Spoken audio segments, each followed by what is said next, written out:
ఆదివారము దేవుని వాగ్దానం చూద్దాం ప్రజలారా. కీర్తనలు 68వ అధ్యాయం 3వ వచనము. నీతిమంతులు సంతోషించుదురు గాక, వారు దేవుని సన్నిధిని ఉల్లాసించుదురు గాక, వారు మహా ఆనందము పొందుదురు గాక. మనము ప్రభువైన యేసుక్రీస్తు వారి చేత, ఆయన రక్తం చేత మనం నీతివంతులుగా తీర్చబడ్డాము. పాపముల నుంచి విడిపించబడి ఆయన రక్తం చేత నీతివంతులుగా తీర్చిదిద్దబడినప్పుడు ఎంతో సంతోషంగాను ఆనందంగా ఉండవలసిన వారమై ఉన్నాము. కానీ మనం ఆయన మందిరానికి అనేక సార్లు వెళ్లకుండా ఆ సంతోషాన్ని మనం ఎక్కడ గడుపుతున్నాము?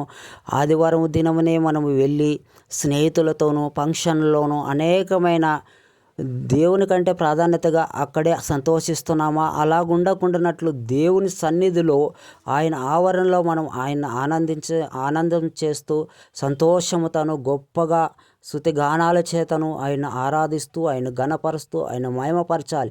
ఎలాగ ఉండాలి?